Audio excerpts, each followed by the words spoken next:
We are live at the Paste Studio in New York right now with Blossoms. Guys, thanks for being here, man. We appreciate it. Thanks for having us, man. Yeah. By all accounts, outstanding show last night at Elsewhere. Yeah, and, one of the best. Yeah, really, man. really good. Up there with some of our favourite ever gigs. Good, man. Well, there are a number of dates coming up in the very near future. You're in Toronto tomorrow night, Chicago, then, Toronto to Chicago, quick turnaround, and then the Independent in San Francisco on the 13th, and Raps at the Roxy in LA on the 14th. That's the one.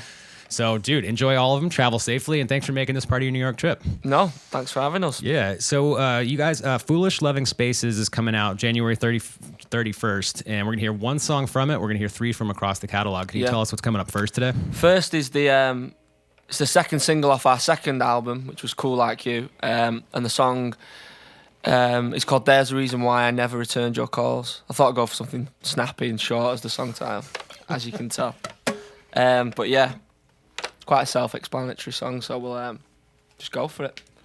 1, 2, 1.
Yeah. Nice one. Thank you. Man, I like that very much. Thank you guys for doing this. So I know you got a chance to get a bit of the spiel about what these tapes are behind you right now. We're in a living history museum of like 60 years of rock and roll, country, jazz history behind you. You guys were noodling very wonderfully on the Talking Heads and some Steely Dan during sound check. The Talking Heads tape is sitting right there. Can you talk a little bit about some of the bands that have influenced you guys over the years? I think like the Talking Heads thing, I kind of personally got into it of more recent, like maybe like over the last year or so, which inspired a lot of the new album, Foolish Living Spaces. But earlier days was like Oasis were like the band I kind of got into growing up, and obviously you work yourself backwards from there, and then you get the Smiths, and then the Beatles, and even ABBA. And then more recent times, obviously Arctic Monkeys were a huge band for us growing up, and then just like classic pop songwriting over the years is kind of the forefront of it, and anything with a great melody, I would say. Nice. Yeah, and you're sitting right in front. I mean, did you see the John Lennon tape? You're right in front of. There's a John Lennon tape. It's got a white spine. Yep, right next to the David Bowie tape. That's crazy. Yeah. Yeah, and this performance becomes part of it. So Sex Pistols. Yeah, that's the last show that Sex Pistols ever played. It happened at the Winterland in San Francisco, and this is part of the Bill Graham archive. So they happen to have had cameras set up at what turned out to be the last show. Do you ever like put them on and watch them? Yeah, dude, this used to be the job. My job for years and years was to transfer all these tapes and put them up on the website. Wow. Yeah, so they exist. And the transfer project took like 16 years, I think. I worked on it for about 4 years, but yeah, there have been dozens of engineers who worked on all this stuff. And this room is like 1% of the collection. I mean, the vast majority of this stuff is in warehouses across the country. So I don't know where to begin. Cool. Well, man, thank you guys for coming and playing in the tape library today. We appreciate it very much. And we've got 3 more songs happening. Can you tell us what you're going to do second today? We're going to play a song called Charlemagne, which was probably our breakthrough song in the UK. And it kind of propelled us to kind of, I don't know, the forefront of the music scene in the UK. And yeah, it kind of, we always close the set with it. It's one of them. Obviously live, it sounds a bit more pumped up than this. This is it stripped back, but yeah, it was. It's probably our biggest song, and yeah, Charlemagne. Should we give it a go? Yeah, let's try it. Nice. I know, yeah, mistake that. 1, 2, 3.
My Charlemagne, my Charlemagne, my Charlemagne, don't go. If only I could show you.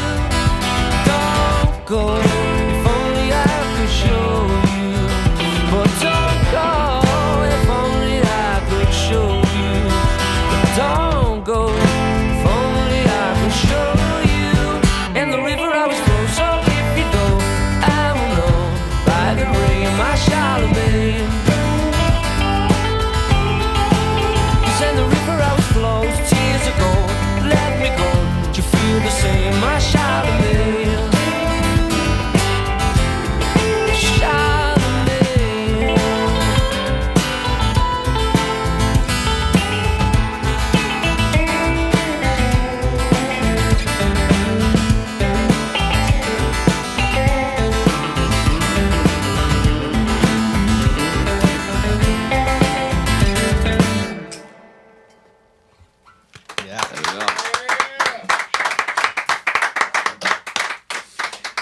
Thank Thanks you guys. again. That sounds great. Do you play in this stripped down sort of arrangement regularly? Is this uncommon for you guys to be playing like this? It sounds great from where I'm sitting. We've done it quite a few times over the last few years, yeah, but it's not too common. But I don't know. I think the songs aren't too dissimilar to the way we do them live. Do you know what I mean? We don't rely on, like, we can easily just strip it back. Yeah. Like, if all the power went off, we'd still be able to, like, Dude, do the power song. did go off in this building last night. I was just Did it? thinking about that. Like, what would we do? We just get on our phones and go to Instagram Live Yeah. and just play it in the dark. We've done it before. We were in Bologna, in Italy, and we blew the speakers because we were in a really small capacity thing, and we had to just, like, think on our feet, and we just... You got to be one of them guys, aren't you? At a party, gets the acoustic out. Yeah. Unfortunately. I hate them people, but we did it in Bologna. Can we? So you're gonna play one from the new record, right? You're gonna play one from Foolish Loving Spaces. Can we talk a little bit about the production process and what it was like working with James and Rich, Parr Street, and what that looks like when you guys all get in a room together to create an album like the one that you just have? Yeah, I mean, obviously we've worked with James and Rich on the first two records, so we've had it's like a 5-year-long relationship now. So I think you've got that trust with someone, and we speak to him. I speak to James about, like, songwriting. We'll send each other songs, you know. So he's involved in the process. He hears the songs really early days. It's not like we've gone in and it's like this whole different thing. He's kind of there the whole way. And having that trust, I think, is a big thing. So we had so many demos. James helped us pick out trim off the fat, so to speak, and then ended up making what he said we accidentally have made our best record. So I'll take that. Do you know what I mean? Yeah, nice. Well, so we're about to hear one song from it. Can you tell us what you're playing right now? Yeah, this is the first single off the record. It's the only one that's out at the moment. It's called Your Girlfriend. And it goes, you guys start this one, don't you? Are you going to do that? Go on. You ready? Yeah. 1, 2, 3.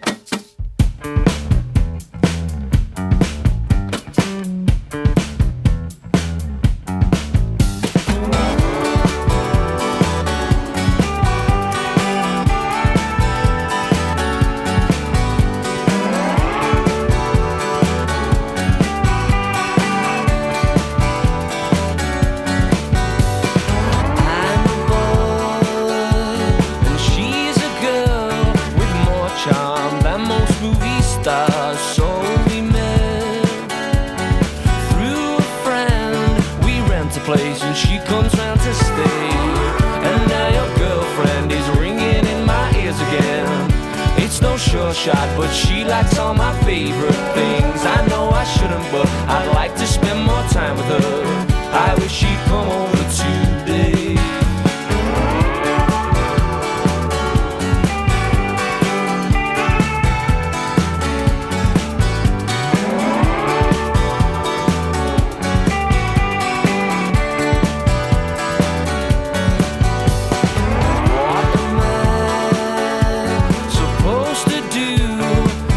Tell they get along so well, is it possible? She likes me too, I'm not sure if I should read between those lines. And now your girlfriend is ringing in my ears again. I should be moving out, but can't, cause we've just signed a lease. My hands are shaking, the bedroom walls are paper thin. I heard her come over today. Thought maybe we go out for a movie, and we can forget friends who'll be fuming, and I could walk you home in the evening, and that's just being friendly. And now your girlfriend is ringing in my ears again, and when she smiles I can't hide my jealousy. Oh, I can't take it, boy, I hope she's faking it. I heard he bought a ring today.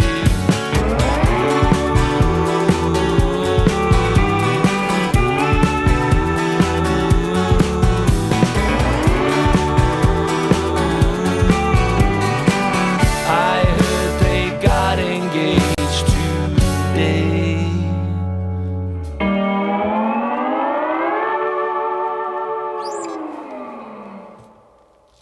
Finished. Yeah. There you go. Nice one. Yeah, man, that sounds great. Thank you.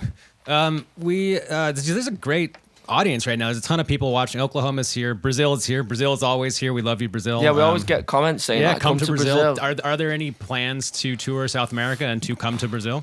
I think I'd like to think so. We've not had the email yet which says like Blossoms Brazil, but we're hoping to. Yeah, we want to go. We're ready and raring whenever we get asked to go. Good. Well, Belfast is here. Brazil is very well represented in this comment section. So if and when that happens, I'm sure the tour dates will be all announced at blossomsband.co.uk. And can we talk a little bit about the video for your girlfriend? Also, it's like a lot of monsters in there. It's like maybe exclusively monsters in that video, and it's awesome. Did you bring that concept to a director and say just monsters? Did you just give him a song and say go for it, or how was that process? We can't take the credit for the monsters. We had the song, and because it's so lyrically direct, obviously the song is about someone being in love with a friend's girlfriend, not from personal experience, just to clarify. But I thought it was a cool concept for a song, so I tried to write a song about it, which I did. Then I knew we wanted the video to like reflect the lyrics, but instead of just like boy meets girl, like we didn't want it to just be as obvious as that. So we've worked with this director before called James Slater on a few other videos. So we sent him the track, and I just knew he'd come up with something kind of wacky. That's kind of his like realm. So then I sent him the song, and within 10 minutes he just sent the whole thing like, you're a wolf, Miles is the bride of Frankenstein, Charlie's Frankenstein, Josh is Dracula, and Joe's like a mummy.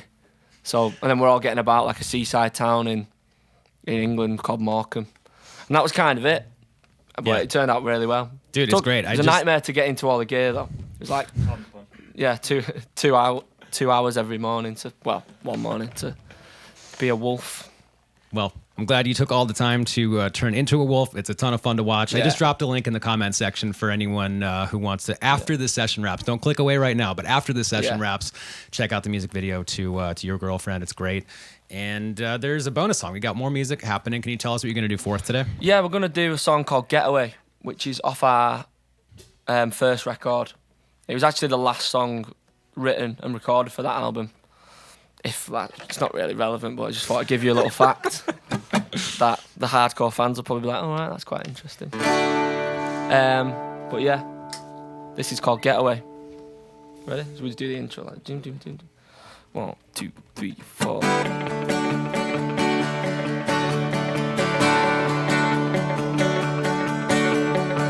Your room, alley, wide door open for me. Dead leaves upon the grass, I walk myself clean through 70 dreams. We broke like a paper seam, but when it breaks, don't cry. I'll always hold some place for you. I'm over you, you're under me. This is the last time, don't say it's the last time. Call me up, you got me choking up. If we're in love, tonight we can get away. Too soon I'll wait, they say, boy you should know. This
right, guys, thank you for coming and doing this. This sounded great, and you've got a half day off in New York to go explore and do New York things, so enjoy the evening. Pizza. And then you're at the Mod Club tomorrow night in Toronto. Yeah. Subterranean in Chicago the night after that, and then the 13th you're on the West Coast. You got a show at the Independent in San Francisco, and the 14th you're at the Roxy. So travel safe, please, between all of them, and best of luck on Foolish Loving Spaces. It comes out January 31st. And yeah, man, come back anytime it makes sense for you guys. We'll be here doing this, so hope to see you again. Yeah, we'll defo. Sorry,